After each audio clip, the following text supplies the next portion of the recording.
Good afternoon. Thank you for keeping it TV47. It is exactly the first day of December, the last month of the year. Here on TV47, we have so much lined up for you. But first, the highlights.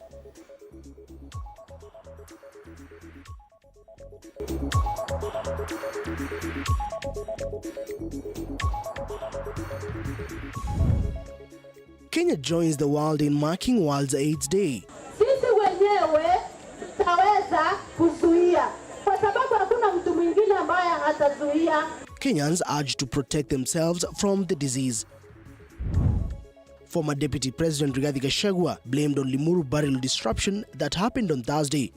Yeye mwenyewe alipanga ili ionekane kwamba serikali ni mbaya, ili apatie serikali jina baya.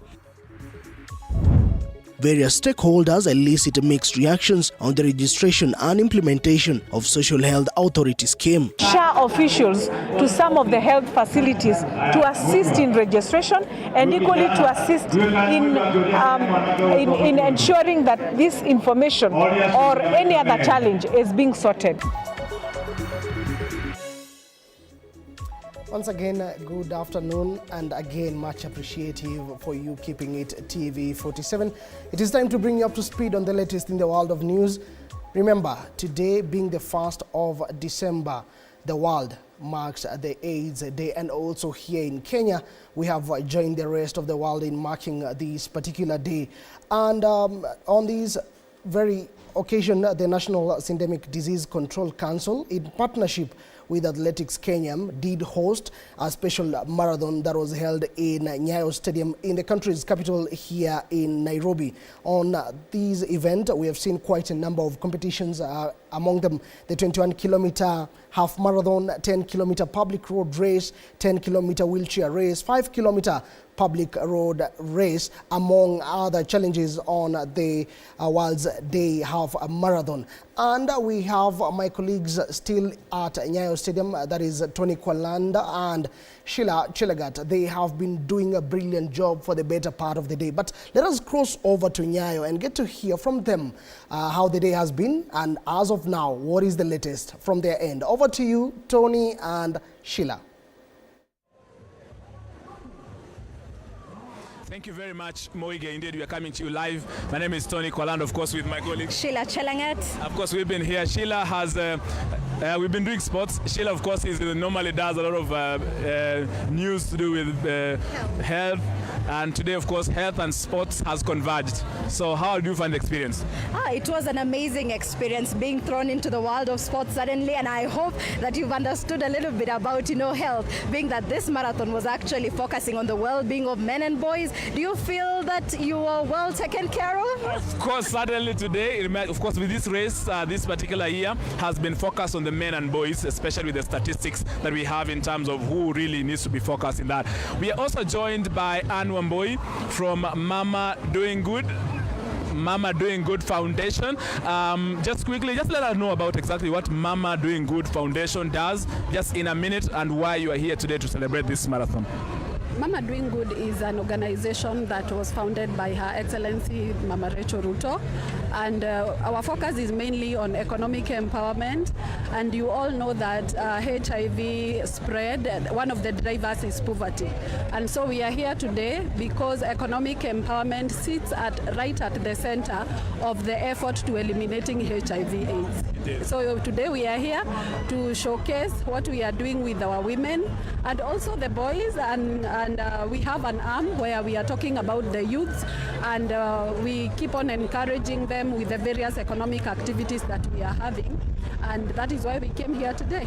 Well done. Really, thank you indeed for Mama Doing Good Foundation. Keep on doing that. We should always support that. And thank you for the messages that you've shared with these thousands of people who came here. Of course, and have a good day. As you can clearly see, definitely, a lot of other foundation organizations, Sheila, have been here. What is the one thing that maybe you picked out from today? You know, what was significant here, it was a race against time, meaning that, you know, we have this goal of 2030 that, you know, we can eliminate HIV and AIDS as a public risk, especially here in Kenya. It is just 6 years away, and so it is the interventions that are being put to ensure that, you know, no one is left behind. For so long it felt that the boy, the man, as well as the children have been left behind, but now we are seeing interventions where even the boys are getting now as much awareness and as much care as the girl. You know, Tony, this race was not just about running, it was about raising awareness and also raising funds, because NSDCC mentioned that, you know, they were targeting people who, you know, get HIV from injectables. So this race really does play a big part. Yes, Tony. Did very well. As Sheila, of course, has been educating me right here about health. And of course, from us here, we, of course, on behalf of the entire team, the likes of Kirui, Buju, Jijo, the ones people in the outside broadcasting, Vanna, host of them are really done a good job, tremendous job by the fact that they were in Kericho yesterday. They were here to do this live. We appreciate that you're watching.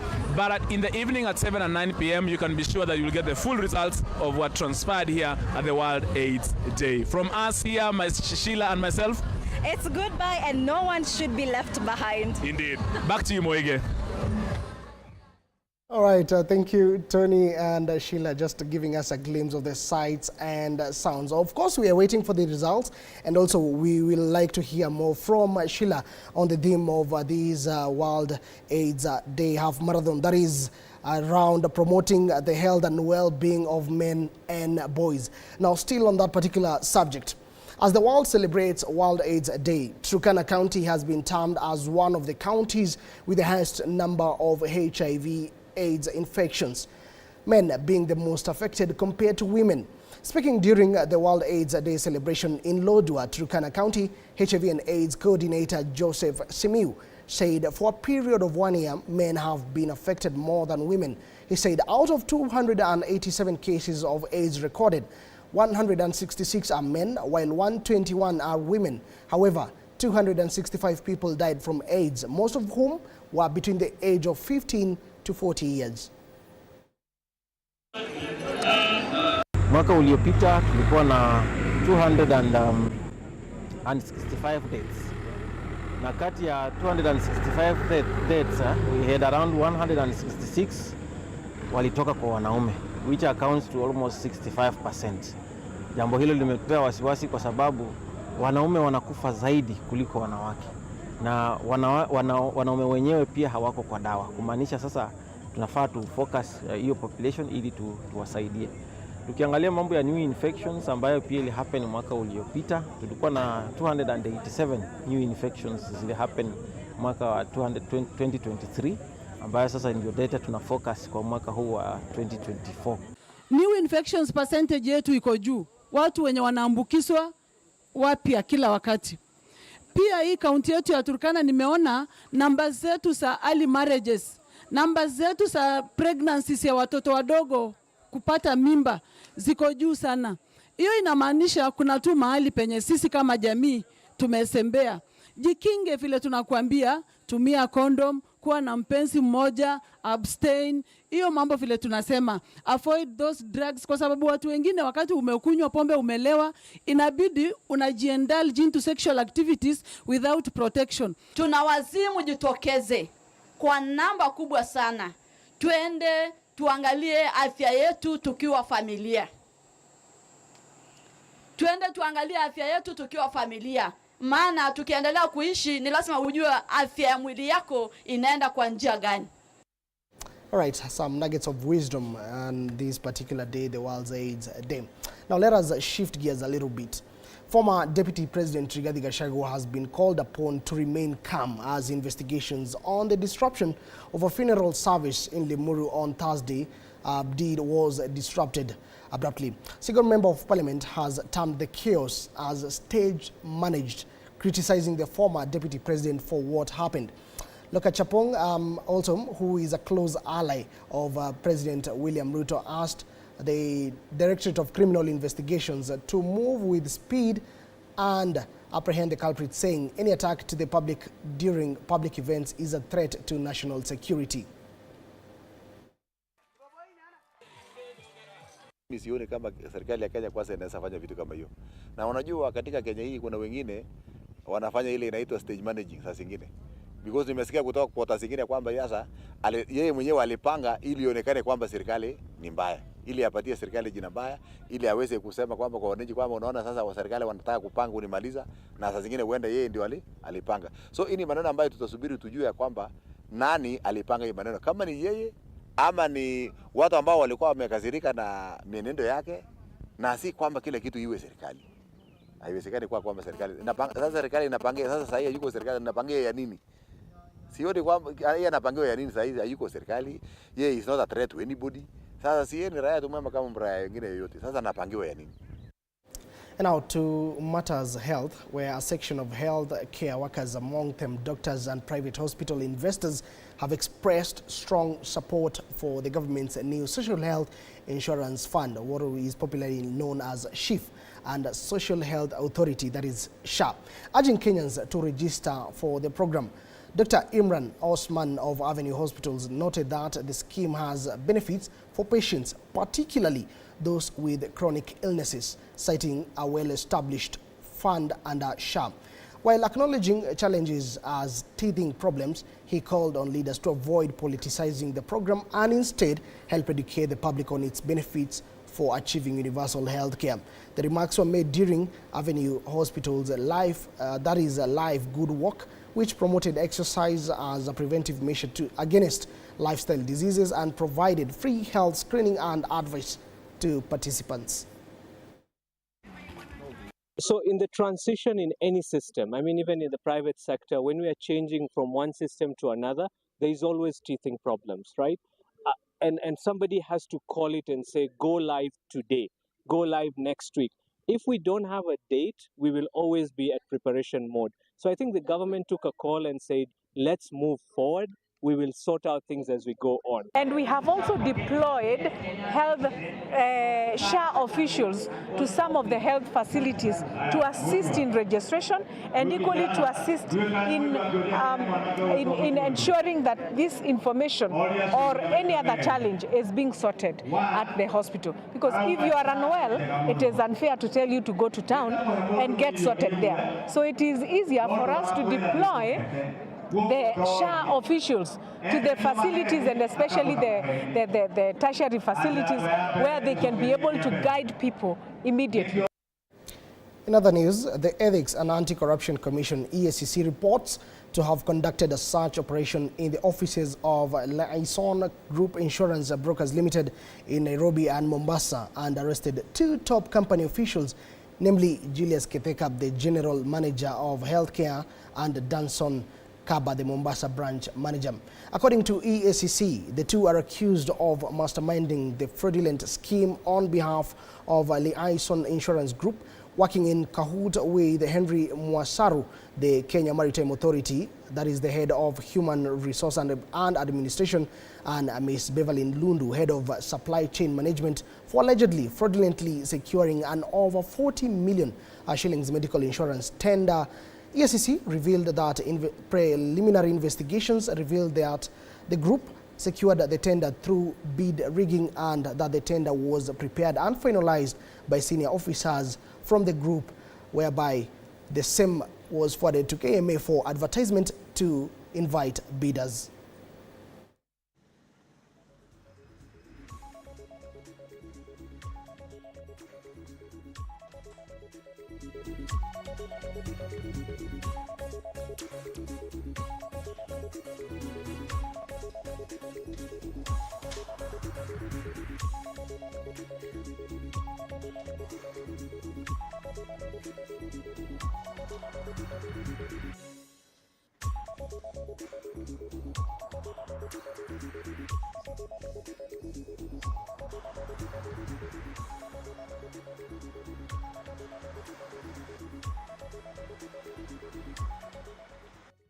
All right. Elsewhere, Kajiado residents are calling upon the county government to do away with land rates laws to enable them prosper. This is even after they wait for the court's decisions on the 4th of this month to see whether the annual land rates tax to freehold lands in the county will be implemented or not. Kajiado North residents went to the streets protesting against the implementation of the land rates charges, terming them as punitive. Led by area or other activists within the area, the agitated residents claimed that the law is discriminatory, and if the land tax measures are implemented, then majority of landowners in Kajiado North and East will be disadvantaged, as they will not enjoy freedom and right to own property. For a while now, there has been a push and pull between the Kajiado County government and targeted Kajiado residents, following the county government's intention to implement the Freehold Tax Rates Act, with activists and other lobby groups raising uproar on the matter.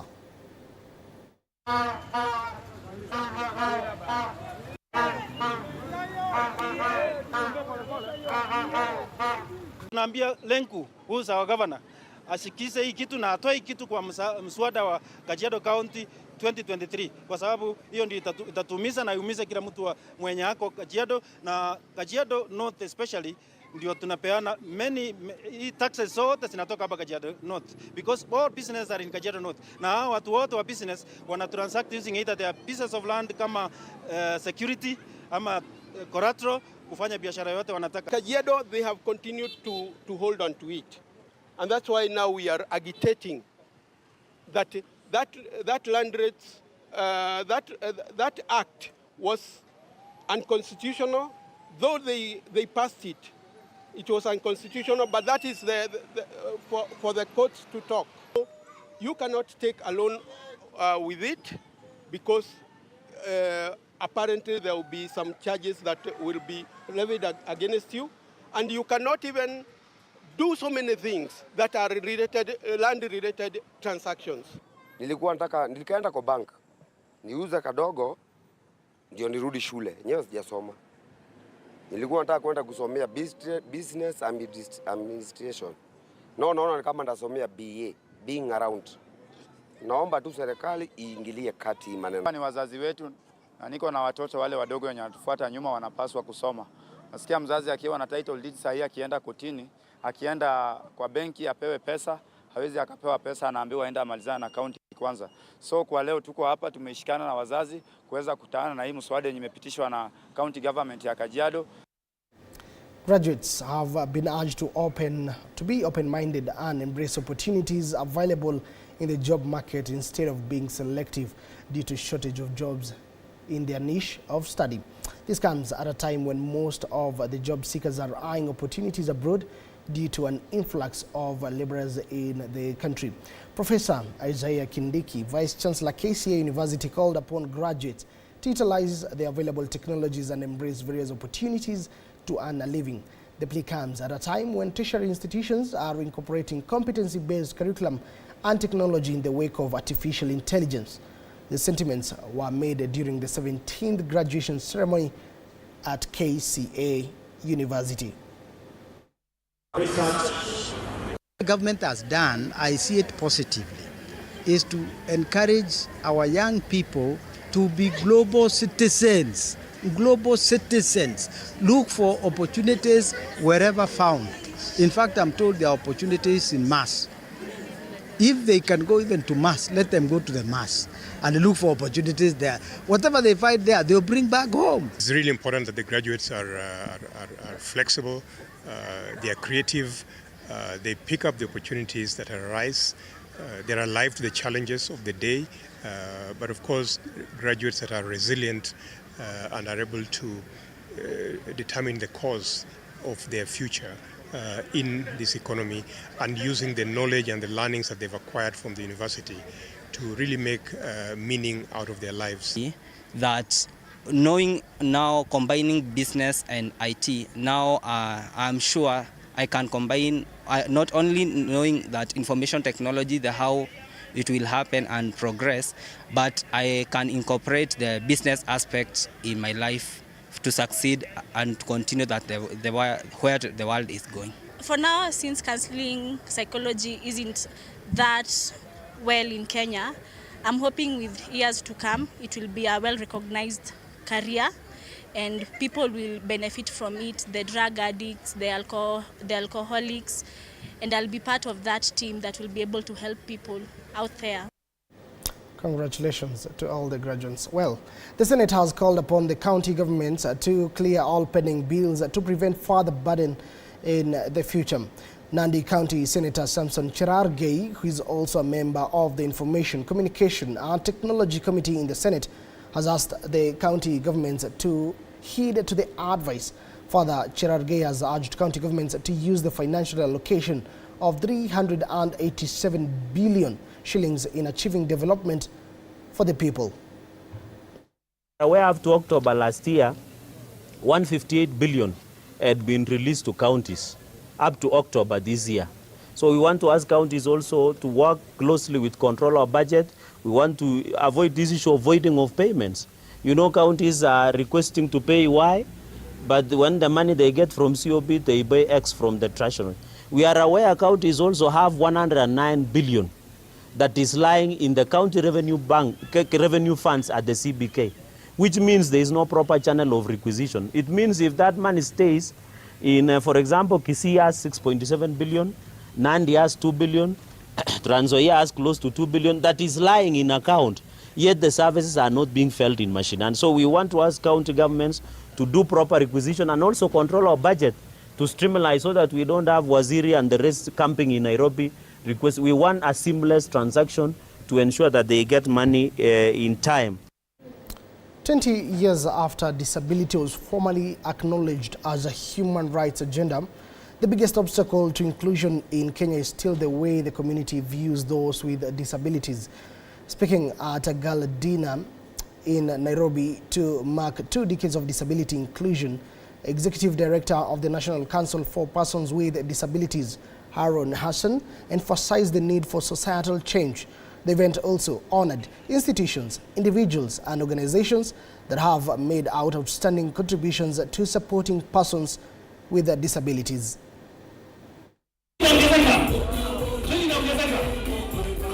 I think the challenges are many as we continue to address, but one of the biggest challenge is attitudinal barrier, the barriers of the society, the barriers of the community where we are living, how they perceive matters disability. That's what we are still struggling with. If I may just reflect a bit, I can say it's a story of transformation.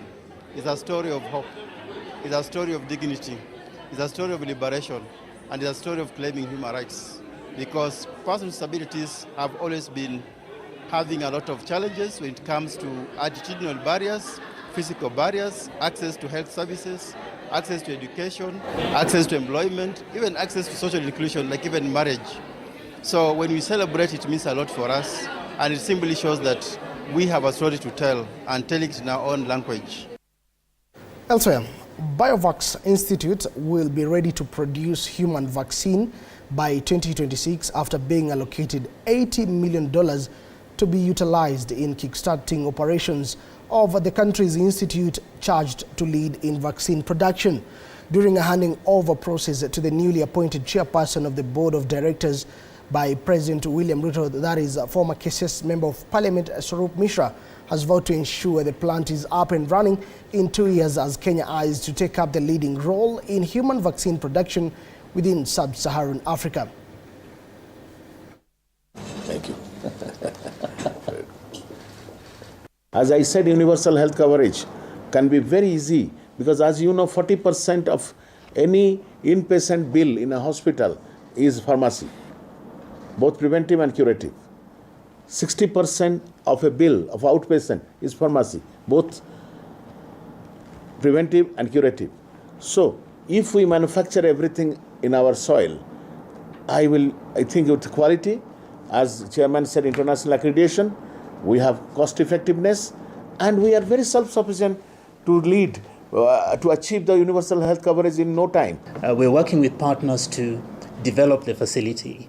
We're working with technology partners to get the active ingredients, the vaccines themselves, to come in.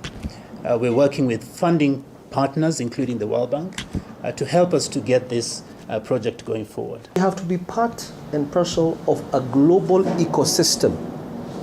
A global ecosystem of vaccine product manufacturers experts, regulators, global and local regulatory bodies, so that when it comes to the commercialization of the products of this facility, it won't just be to Kenya, but it will be to the region and to the globe. Busia Senator Omtatah celebrated his 60th birthday. He called on all Kenyans to be responsible. This comes after Omtatah launched his presidential bid with a guide of a 10-member presidential explanatory committee and vowed to take on President William Ruto in the 2027 general elections. And we know that it is a call to each one of us to take care of God's creation. And I think Father used the word ecology. He didn't use the word environment, because the word environment means that you are king, that is a hierarchy, that you are king and therefore you can exploit. When he used the word ecology in his sermon, he basically meant that we are part of the bigger universe, part of the whole, and we have to be responsible within that universe, because that's how we best worship our Creator, by being responsible. Thank you very much, and thank you for the very short notice. I was also ambushed. I didn't know that these plans were there. But I'm happy that the committee did it the way they did it, so that those who came to celebrate my 60th birthday. Yes, I look young, Father. I just think by God's grace, I don't have a bald head. I don't have gray hair. This is my natural hair. I have not dyed it. I still can play football, Father. I don't know. It's God's grace. Maybe you wanted me to look like the Gen Z, so that we can. All right. Happy birthday, Omtatah. Also, Equip Africa College has started a program that involves students in cultural innovation in a bid to promote culture and unity among different communities. Speaking at Kitale Main Campus, Equip Africa College Director Jackson Kaberi said that the school organized the cultural event to preserve the African culture among Gen Z, because globalization has brought with it strong cultural pressures that threaten to eradicate ancient cultures, customs and traditions. Nataka tuwakumbushe ya kwamba sisi tuna mizizi yetu kama Waafrika, na ndiposa tuweze kukaa tukiwakumbusha. Tumejumuisha mambo mengi leo katika sherehe za leo. Kumekuwa na ngoma, vyakula vya kienyeji, maongeo, yani hotuba ama speeches, na mambo mengine mengi ambayo kila jamii ambayo imewakilishwa hapa katika chuo hiki imeweza kushiriki. Wanafunzi wamefurahia. Kumbuka hawa wanafunzi ndio wa kizazi hiki kipya, na ndio kupoteza kwa mila na desturi ndio kuna waadhiri zaidi. So tumeamua to organize as a management, tupange mipango ya kukua na culture, wanafunzi wa showcase culture yao, na ndiposa tumeona katika country yetu saizi hii generation ndogo culture yetu imedidimia. So tumeamua kufufua hiyo culture ambayo imekuwa ikitoka kwa generation wa kitambo hadi wa saizi, so that nchi yetu iendelee kukua kiculture, na pia at the end of the day ita improve our tourism even outside country. People, the tourists will come to visit us. All right, now let us head back to the agenda of the day worldwide. Back at home, as the world marks World AIDS Day, Kenyans have been urged to embrace prevention measures to stop the spread of HIV. Speaking in Kibera here in Nairobi, Ruth Wanjeri of that is Dr. International encouraged the community to embrace family planning and good behavior to prevent themselves against HIV. The event culminated with the distribution of free protection gears to the community. We encourage those who are living with HIV, we support them, we embrace them, we tell them there is future ahead and that AIDS is not a killer. We also come together so that we can mobilize the community to do testing. We also encourage them to do prevention. We encourage them to have positive positivity on the issues surrounding HIV, and we also tell them and advise them on where they can be able to get brands like Kiss Condom so that they can do safe practice of sex. It is important for communities to take the leading front. You know, if human rights are at the epicenter, communities take the lead, and institutional frameworks, the government puts up relevant health systems, health structures, and infrastructures that can work around supporting this mutual entity. We can work around eradicating HIV and AIDS as a pandemic come 2030. Sasa vijana wenye wako huku nje, chenye naweza waambia wasianguke sana kwa ili maneno ya mapenzi haya sana, kwa sababu saa ingine unaweza enda na upate kibaya, na ukishapata kibaya labda una roho ndogo, ukienda daktari akwambie, unaanza kusema labda unaweza stuka, unaona, na haifai. Sasa vijana wajiadhiri. Bana. The government has launched a campaign to achieve 100% registration for the Social Health Insurance Fund, aiming to provide all Kenyans with access to free and quality healthcare. Health Cabinet Secretary Deborah Barazam, speaking in Garsen Township, Tana River County, emphasized that a multi-sectoral approach in place to see Kenyans register for the scheme. She revealed that 15.6 million Kenyans are already enrolled, but acknowledged challenges such as lack of identification documents, which the government is addressing. The Cabinet Secretary called on private health facilities to sign contracts with the Social Health Authority to benefit from capitation and deliver quality health services. Today we came to Tana River, Garsen, where we are continuing to conduct assessment and see SHA registration across Kenya. So we are happy to see that registration is ongoing. We saw a few challenges such as the identification cards and the birth certificate, of which we'll be addressing expeditiously. But what we want to say is that with partners and stakeholders, we want to ensure that there's 100% health insurance coverage at each corner of Kenya. We also want to ensure that all Kenyans are having 100% quality services. There is 100% access to essential medicines, 100% access to human resource for health, and there is 100% access to the digital health platform, so that we have a healthy environment and a digital ecosystem, which is the enabling factor. So our key message is that all Kenyans need to register and need to contribute based on their financial capacity. And governmental organizations in Western Kenya have applauded Kakamega County government for passing the Sexual and Gender-Based Violence Control and Management Act of 2024 in a bid to curb cases of gender-based violence in the county. Addressing the media in Kakamega town, the advocacy and liaison officers at Access to Medicine platform, Isaiah Ocheng, has said that passing and implementation of the laws will not only reduce cases and perpetrators being brought to book, but also give a platform for victims to speak out freely. That during these 16 days of activism against violence for women and girls, it's important for us to provide a legislation that will be able to support, enhance service delivery, and also community engagements that will able to see county allocating resources through its legislation to ensure that all matters pertaining sexual and gender-based violence are addressed adequately.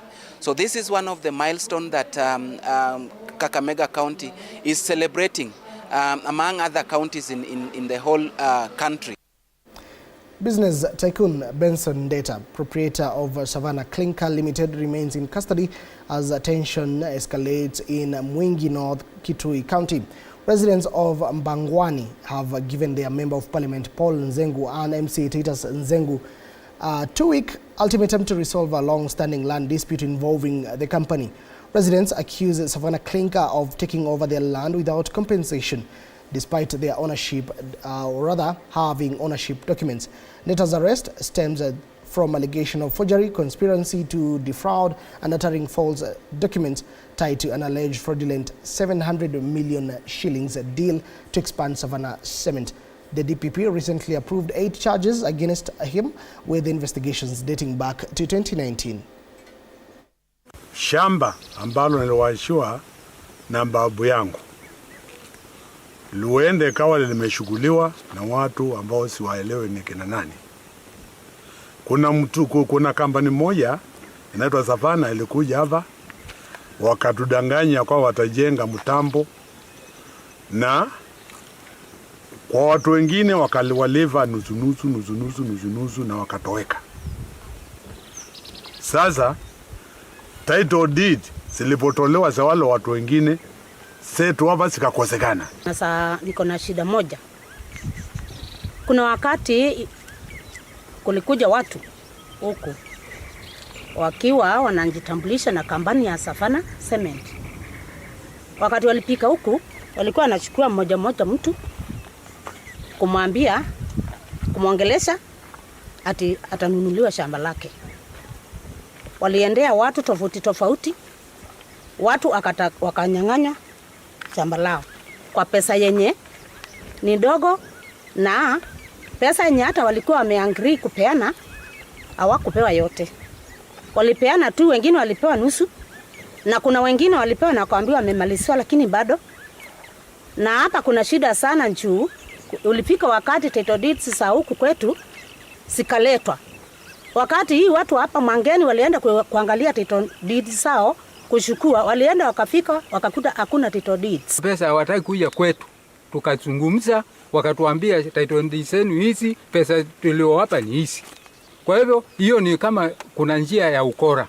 Na tunaomba viongozi wetu, hata kama hii maneno wanajua, hata kama wajui, waje na hao watu wenye kununua hiyo mashamba yetu.